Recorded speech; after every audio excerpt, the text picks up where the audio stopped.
Welcome to that Shuga moment, the show finale. We'll be talking love, sex, and money, and we'll be joined by Kule and Becky W from Nigeria, L-tido from South Africa, and Bonai Jemadari from Kenya. How you doing, young world? My name is Vanessa. Kule. And welcome to that Shuga moment. Today it's all about Shuga, the series. We're going to talk about the themes, the situations, most importantly, what are some of the things that the characters did in the situations they're given. We're also going to talk about what I would have done in that situation, what we would have done in that situation, and what you, the viewer, would have done in those situations given. Now, you know I'm like the loudest person in the world, but most of these issues are not the easiest to discuss. Not with friends, not with family. But we're going to keep it true, we're going to keep it honest, and we are going to keep you glued to the screen. In real talk, V, I want to know what the women have to say. Because Really? I heard in the East, girls, they run the world. Not only in the East, everywhere. But right now, you know what? The real stars of this show are Pan-African panelists. So here they are. Hey, I'm Frayal. I'm Somali, Pakistani, Palestinian, a real Afropolitan. Do I carry condoms? Of course I carry condoms. You gotta keep it strapped. My guy, how you did? My name is Ifeanyi. People call me Fizz. I'm Nigerian. Have I ever dated more than one person at the same time? Yeah, I have. A couple of times. Okay, my name is Karina and I'm from Nigeria. If I want a guy to notice me or something, I just go give him a look. Some look, he'll know what's up. Okay, fine. I am Mandy, also known as Miss Mandy. I'm a fashion stylist, I'm an event planner, I do a lot of stuff, but I am proudly Kenyan, proudly Rwandese, and proudly Burundian. I am very much single. I am very single. I am single. Hey, what's up? This is Kevin Midigo, representing Kenya, Nairobi. People call me Mid-Ego, the Mid-Ego. Relationship, complicated, let me say that. My status, nimejipanga, as we say here in Nairobi. Okay, so let's get into it. I want to talk sexual networks. Multiple concurrent partnerships. Cool. Let me break it down. It's when a man and a woman have more than one partnership at the same time. Same period of time? Yeah, so I could be dating this girl right now. I could be dating another girl later on. You know what I'm saying? I could have more than one person at the same time. In my day, we used to call it dogging. Woof, woof. It just shows your age, honey. It's not as simple as cheating. Take a look at these clips.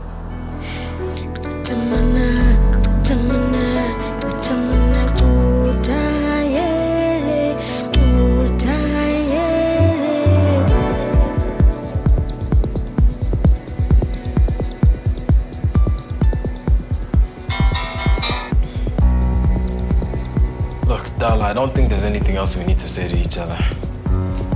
You need to test. I'm clean. That's always be. We tested. We use protection. But Femi has... Tell me you use protection, Dala.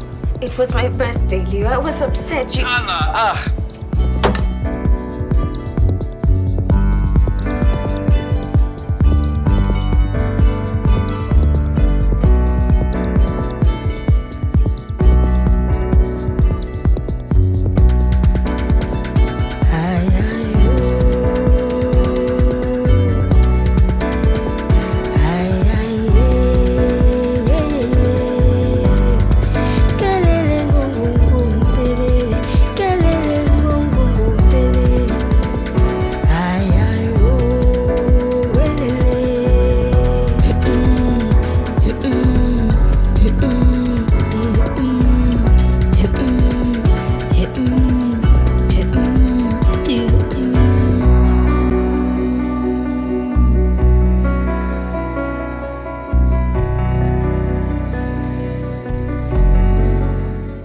Next, we'll be discussing multiple concurrent relationships with Wizkid, L-tido, Nick, who plays Leo, and Edward, who played RayBan.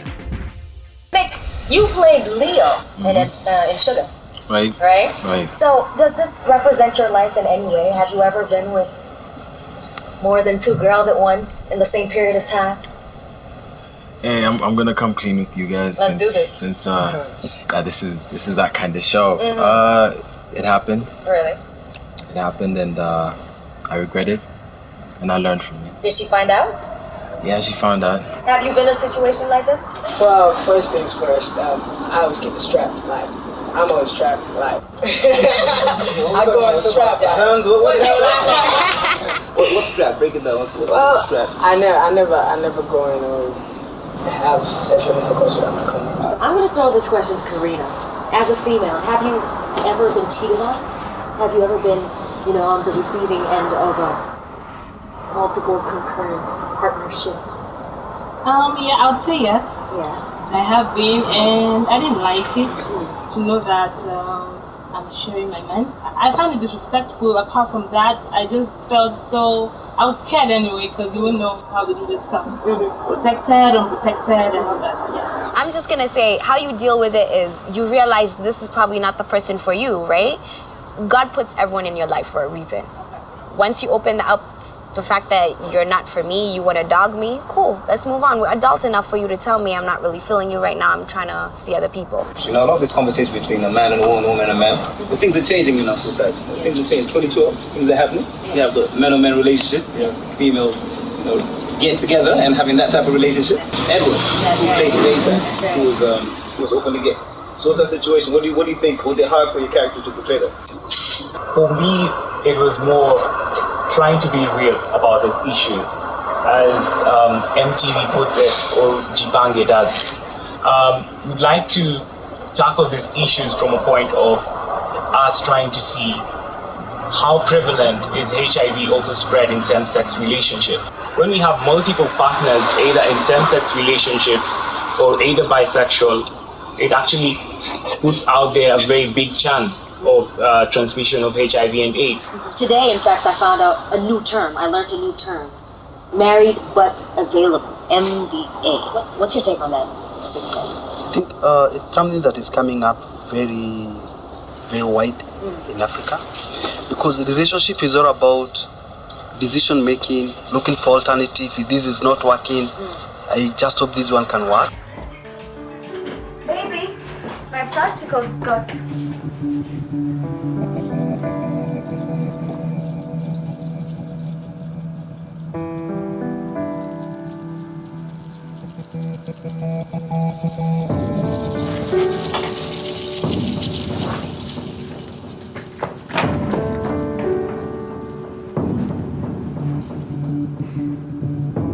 I trusted you.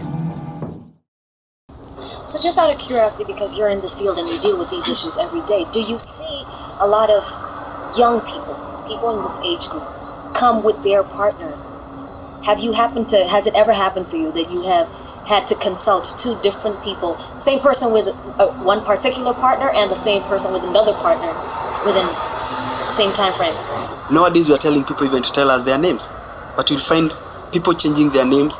They come to visit you with this partner today, tomorrow they go to another site with another partner and change names. You would tell your partner that you were seeing someone else? Yeah, well, I mean, maybe not necessarily say that I'm directly seeing somebody else, but at least say that we're not exclusive. They had many wives in Africa, the African society. They had many wives. Okay. So we are trying just... That knew each other. Yeah, and they knew each other. Got it. But now, you've been brought up with this Bible thing and this Christianity thing, and you're told, have one wife. But then, I'm looking at all other women, I'm like, no, I just need to have this one people. Then the ladies will be like, I'm not getting something in this marriage. So what do? Let me go outside and where I'll get it. That's what I mean. Like, I have a dad, and my dad has like 3 wives. And yeah, my dad has 3 wives. Yeah, they all know each other. That was back in the day. Do you understand? And I feel like everybody has that equal right. You get the female is human as well. Yes. I have 3 sisters. I would be pissed if my sister gets married to someone and I hear that your husband is cheating and he has like 3 other wives. Yeah. It wasn't the agreement from day one. We should not engage ourselves into any relationship before we know the status of our partner and also the past history of their sexual partners. I might be okay. You're good. I'm okay, but I'm a drug addict and I use the injection. I can get HIV. So my partner's behavior can put me at risk.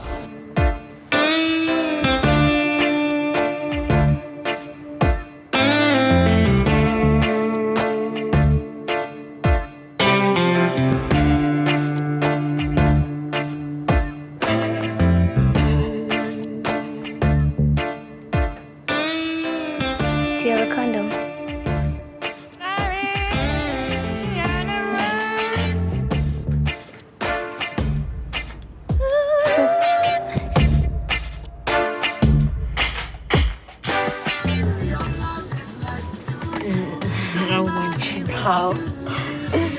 too, baby. I swear, I want you so much.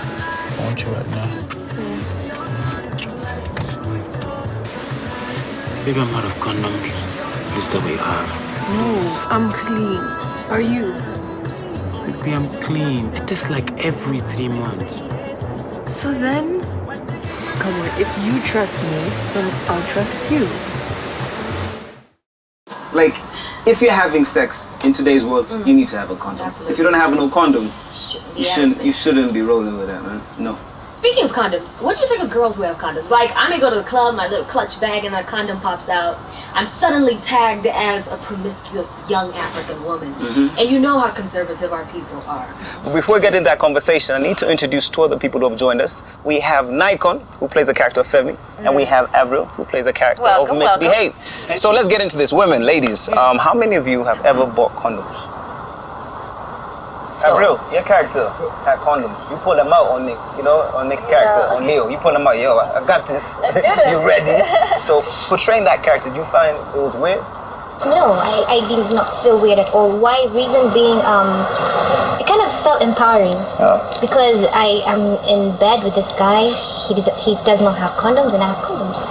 So women should not be embarrassed about carrying condoms. It's an empowering thing. Because it's like you set up a standard on that relationship, and that's how it's going to be from that time henceforth. But when it signifies something else, so like I want to know, ladies, you pull it out, does that mean you're promiscuous? Would you think that you're sending the wrong message to the brother? No, it just means you're a safe person. You're a safe person. Oh, cool. But you know what's funny? Like, I don't get maybe someone feels embarrassed buying condoms. I don't get it because it's like, in a way, like, why should I be embarrassed for being safe? You should be embarrassed for not using condoms. Like, it's weird that whenever you go buy a condom, you will ever feel embarrassed. Okay, but for me, I would say I'm a guy, I'm whiskey. And I'm going to tell you this. Every time I'm going to buy a condom, I still feel awkward. Yeah, me too. Like, Is this pre or post WizKid's dad? From day one, I'm going to tell you that. We need to let people know that you're being safe. It's just like, for example, you're a soldier and you're at the war front and you have your bulletproof. You're feeling funny about wearing your bulletproof. You know it's going to protect you. I should be able to walk into a store at any point in time that I want and ask for a condom. I shouted, hey, please, can I have 2 packets of condoms? Deluxe condoms. Tito, your thoughts, man? What do you think about it, man? It's a good thing that women obviously carry condoms. Like I said, it's a responsibility of both the partners to be safe. So yeah, I encourage more women to actually carry condoms. Yeah. These are the simple things. These are the simple things.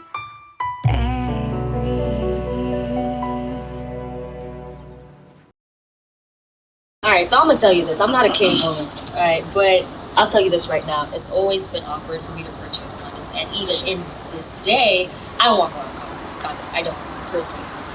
It's something that I haven't been able to do. Reason being, I have kind of put that responsibility on the male. Because every time I see a girl with a little clutch bag and she opens it up and you have her lip gloss, mascara, and then the condom, like, does this make her promiscuous? Okay, I don't walk around with condoms. And if I'm to have sex, usually I don't do casual sex, like sex with any other person. But if I'm to find myself in a situation and he has a condom, of course I'll use it. Who introduced condom? When? And how do you put it? We have all the procedure of putting condom. You have to check the expiring date. And sometimes you check condom, people are taking condom, you are so horny, you are ready for sex, your pants is down, and you are checking the expiring date. You can't see the date. That's why you check it when you buy it. You should always take when you're buying, you confirm the condom. Sweet Stan, I like what you said, because truthfully, I don't care if she has a condom, because I'm going to use mine, like real talk. I'll never say, oh, you have a condom, because I do not know how long she's had it for. If she's just playing me, she put holes out there, yo, I want Kule baby. I don't know where she's coming from, so I will always wear mine. If they're not mine, it's not happening. I don't care. What if you don't have condoms? No, that's what I'm saying. I'm always strapped, always. You know what I'm saying? What if it's that one night? You don't have it, if I don't have it, we're not having those relationships. But let me give you an example. We watched Shuga. We saw what happened with Femi and Joki, right? During the whole car scene. Femi was a guy who is, he knows the game. No, relax. Femi he knows the game. He knows the ladies. He is always protected. he never misses that. But That one time. One time, he was in the car. And that's why we're talking about women are supposed to have condoms. Because if Njoki had one, then the situation would have been, I'm sure you wouldn't have had a problem. So, if you're in a relationship with a dude, like you were with Leo, as Miss BHave, at what point do you decide as a female that you don't want to use protection anymore? And what power do you have in this relationship? What do you think? How much power do females have?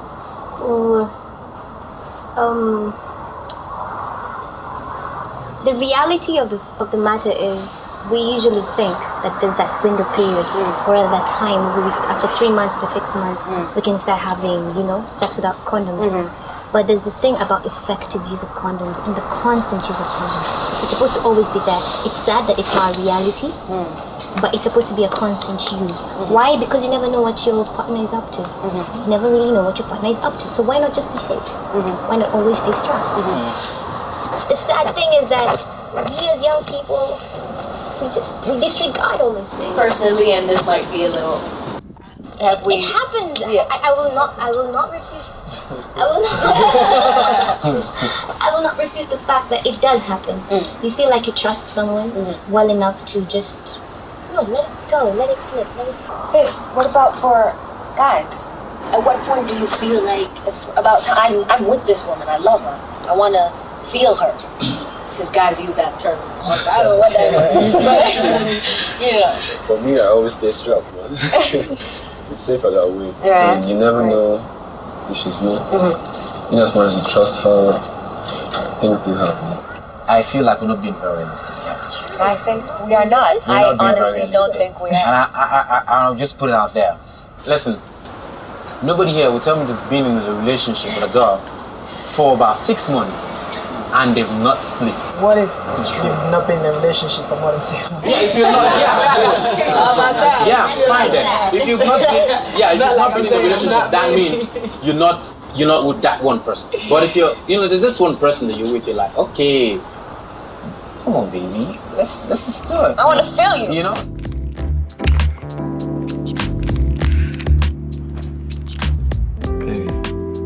It is our 5 months, 28 days anniversary. Imagine that. Imagine that. And you know what I said about us getting to 6 months? You said that we can do it with nothing between us. So we both got tested. And we know the results. Right. So what do you think? I think I'll be very happy with the talk we're gonna have in the next 2 days. And what if I told you this was the talk? This one? Yeah. Are you serious? I'd be very pleased.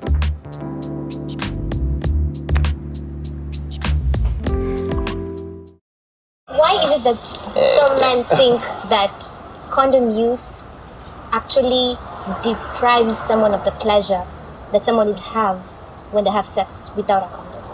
The big sexual organ is in our brain. And that's what we tell our brain. That if you have sex with condom, you don't feel sweet. I feel it's responsible. I don't think it gives the woman a bad name. It actually makes someone responsible. Like, it can help a situation. Okay, responsibility. Just give me a minute. Like I keep referring back to the scene with Femi and Njoki in Shuga. If Njoki had a condom, I'm sure everybody in Shuga would have probably had, risky chances or, had a problem with contact with HIV. So we shouldn't limit ourselves to the guy. It's the responsibility of the guy. No. As a girl, the same. If you're going to a club with your makeup and all that, please slip in a condom. Right. If we made sex a common thing that we all talk about, there wouldn't be you would walk in confidently and be like, yo, give me a condom. It's just a thing that we've created as a society, that sex is not something that we usually talk about. So it's created a problem. It's just from, that's what I'm saying, it starts from our parents, like speaking about sex, so we're all comfortable talking about sex, and amongst our peers, amongst us talking about sex, and I think sometimes like guys talk about sex with guys, and females sometimes talk about sex with females, but us, we need to talk as girls and guys about So your sex. thoughts on the female with a condom? Yo, right. Too well. All right, Miss Mandy, wrap it up. As a lady, let's wrap this up. It's all about empowerment. I'm all about it. All right, cool. Yeah. I love women who carry condoms. In your purse, in your car, at your crib, if you have a dispenser, different colors, different flavors, your Kule, what you want. What are you feeling like? I love women in control. That's right. I love women who pay the bills.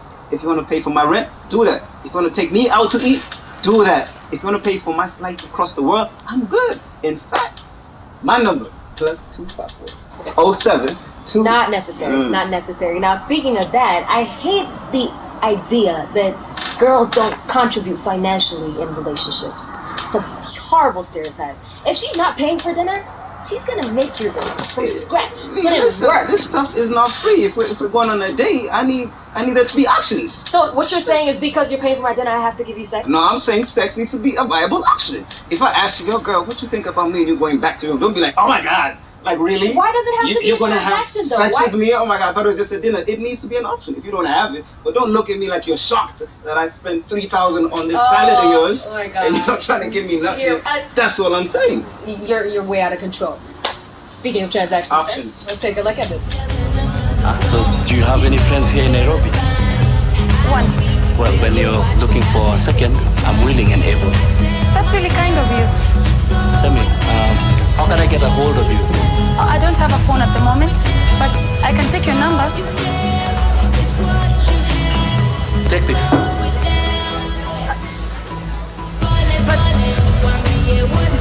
Come on, I work for a cell phone company.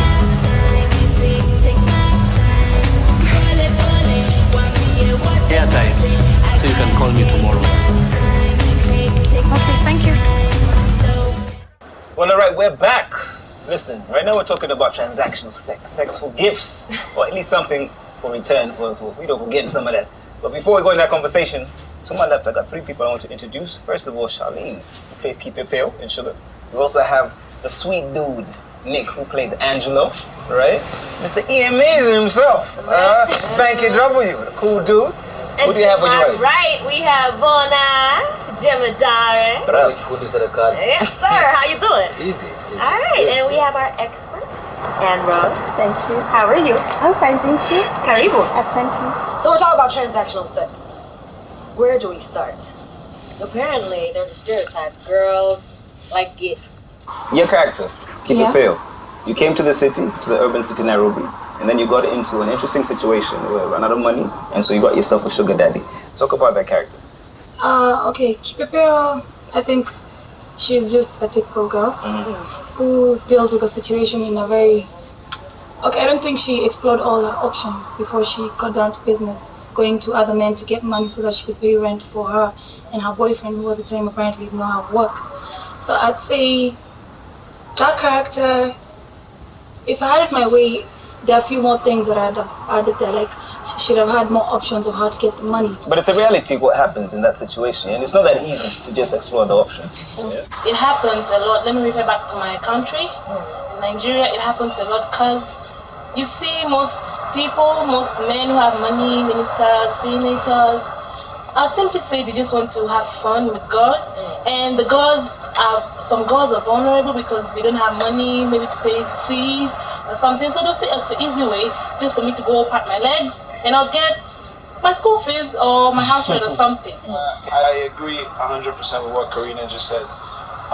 It's pretty relevant and pretty prevalent in Nigeria now to see young girls who, for one of many reasons, it could be that they're broke and they need money for rent to survive.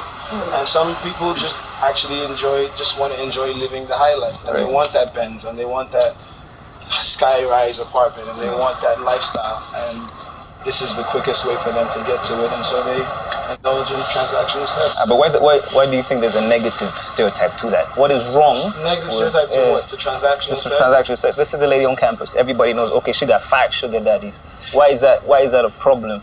Fundamentally, sex should be something that's personal and intimate, and it should be a beautiful thing between two people. Once sex becomes business, once you start paying for sex, whether it's prostitution or transactional or whatever, it takes away from what it's supposed to be. Na leo unajaribu tu kusaidia jamii yako. Lakini hata wewe unajua angeshika hizo pesa angejua chenye ufanya kuzipata. Lakini siku aliko hapa. Acha niende. But I just need you to know one thing. Kipepeo, when did you save? Hata siongei story za kupigwa risasi. You saved me from myself.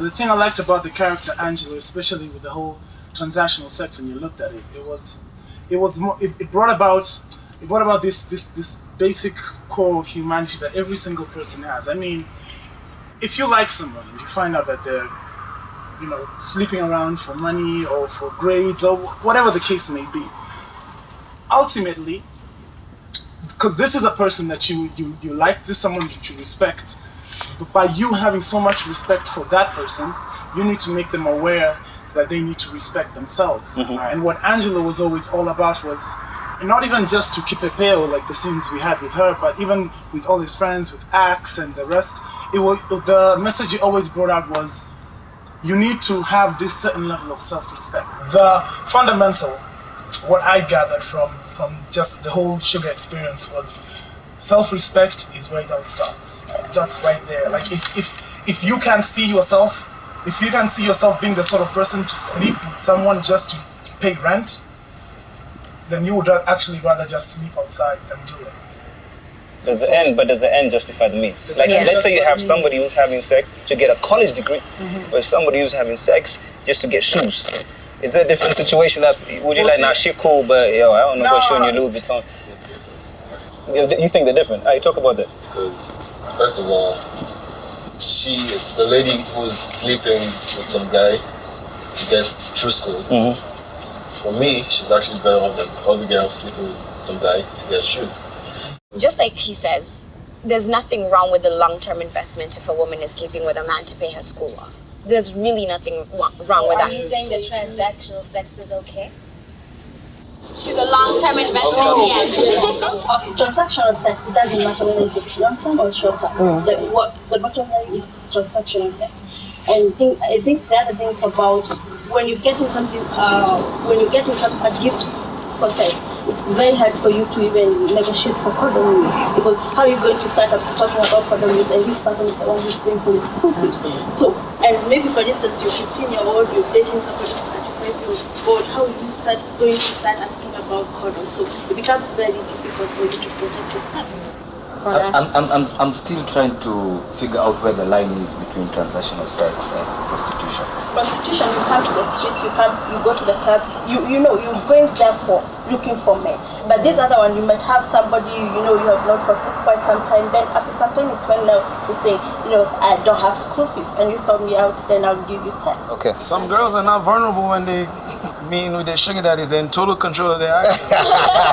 Listen, some girls, listen, this is the reality of the Africa that we live in. Some people just want that lifestyle, and this is the way they know how to get it. And so they're in a complete position of power. I mean, really, it's a weakness at the end of the day because they're cheapening yourself. But at the end of the day, like, they're not being taken advantage of. They are going out to, you know what I mean, to do. And guys are the same.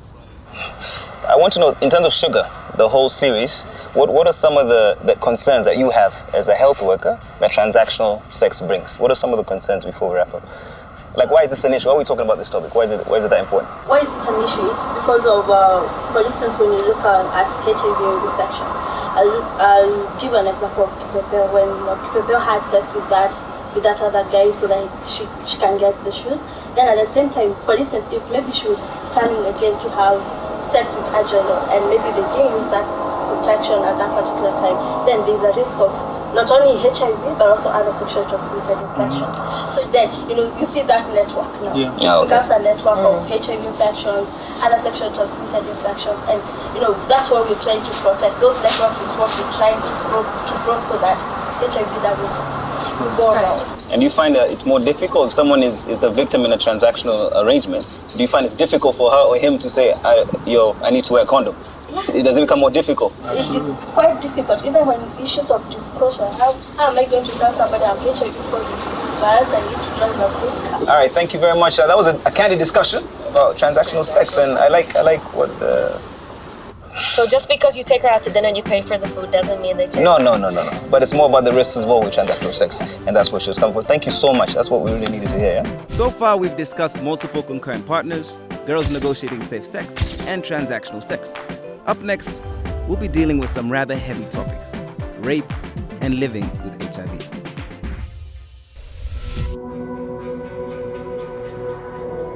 Please don't tell. I have to. Oh, don't cry. You'll make me feel bad. I promise to never happen again. Well, I suppose I could keep a secret. But then you owe me a little dance. So I can also feel I had a nice night out. Come on. I know what you've been up to wearing this little dress. Come on. Uncle, no. Sorry. I'm sorry. No, I'm sorry.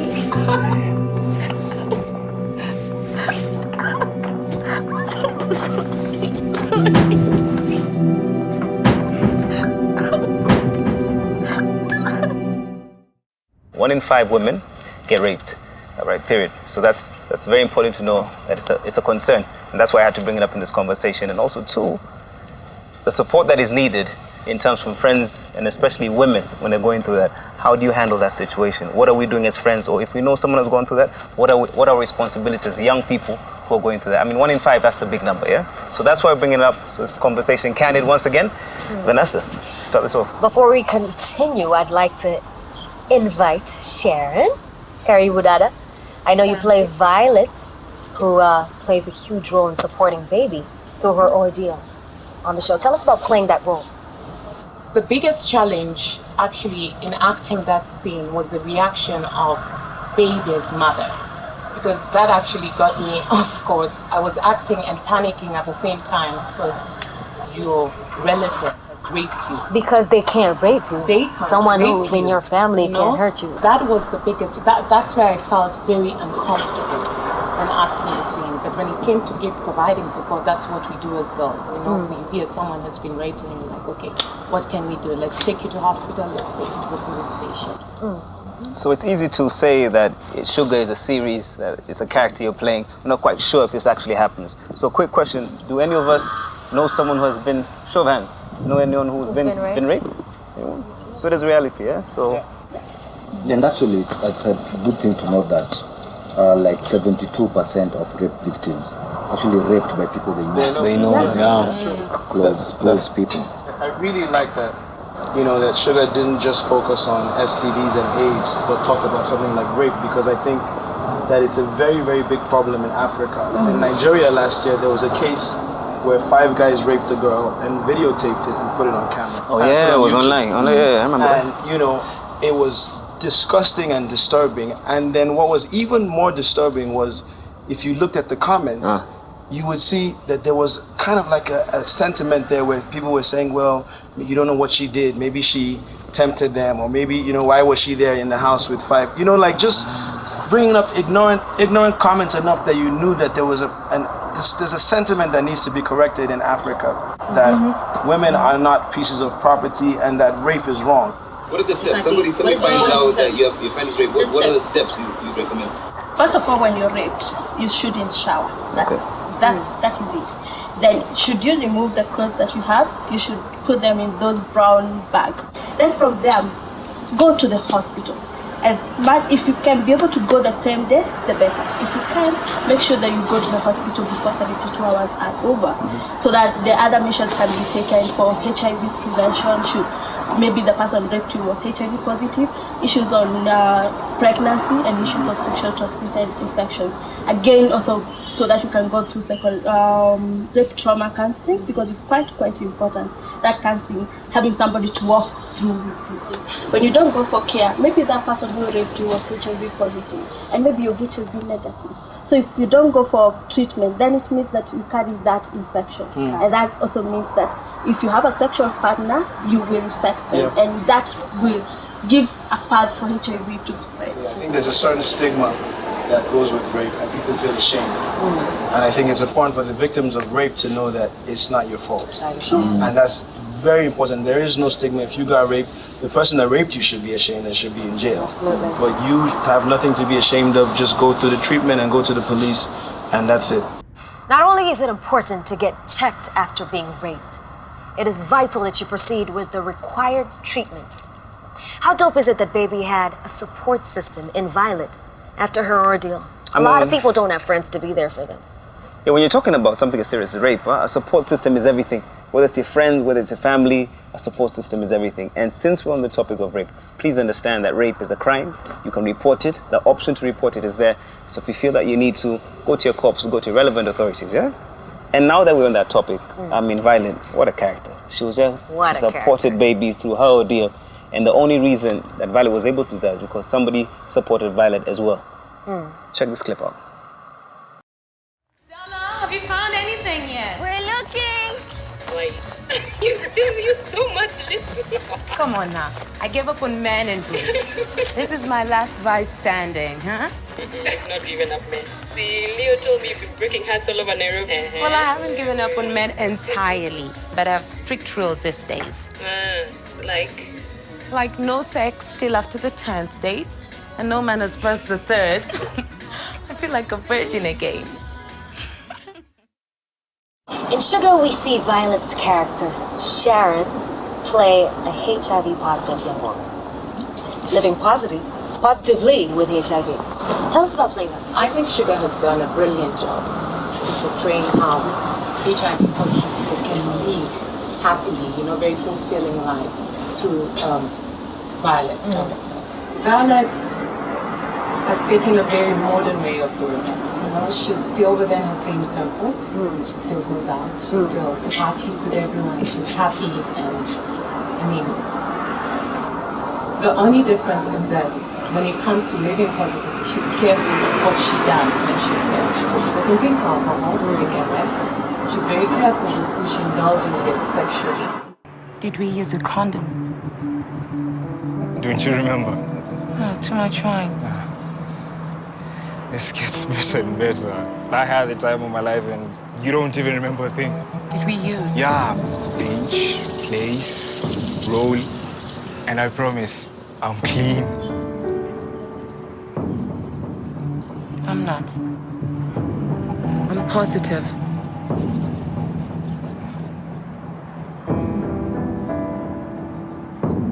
And you just forgot to tell me. I didn't think we'd go there. But we did, V. You need to get to a clinic. Explain what happened. I'm sorry. Most people think that when you get HIV only through sex. In my case, I was in Form 3. I didn't know. I've been living with it since I was born. Wow. And I came to realize about it when my doctor noticed something very funny with my health, and he asked me, "Have you looked at all options?" And I said yes. So what's the problem? You mean you have chest, you're nini? Then he told me, do this, go look at the death certificates of your parents. I live life as it is. I've been through college, I've been jobo, I've been through job market. It has never stopped me from achieving what I've always wanted to do. The one girl who changed my life, I was with her for like 2 years. I didn't have sex with her for like 3 months. And the moment she wanted to get intimate with me around 1 month down the line, I told her we need to talk about something. You don't know me yet, but we'll need to talk about it. It was so hard even to tell her. So what I did, I just wrote the way you write high school letters. Wow. Dear and Rose, dear Mandy. So I wrote like 2 pages and I told her, this is who I am, this is the real me now. It's something you don't know about me. And that's what it is. And I always tell guys, it's not the end of the road. It hasn't stopped me from having sex. I enjoy my positions. I know them. Yeah, boy. You know all 69 and some. And to you, life is what you make it. Yeah. God bless you, man. Your story is very inspiring, and I salute you all day. There you go. And for everybody else, get tested, know your status, and you can still live life. Every single one of you guys have been amazing. Our panelists, our guests. Thank you. We couldn't have done this without you. Yeah, for me, I'm just excited. I got my autographs today. All these superstars, these celebs, these Pan-African kings So and queens. I'm good, man. 2012 is done. I'm good. We'd like to emphasize that you can make the right choices, though. Make the right choices to ensure you reduce your chances of infection. In fact, let's make a promise to each other right now. How about we all go and get tested? Now, soon. I'm gonna get tested. She's gonna get tested. That's In fact, we're gonna get We'll tested do it as a together. team. Deuces as a team. All right, we're done. It's a wrap. Thank you for joining us. Make sure to continue this conversation on www.shuga.tv. You said triple W? Triple W. Boom. Shit. I coined that term. God Peace. bless you.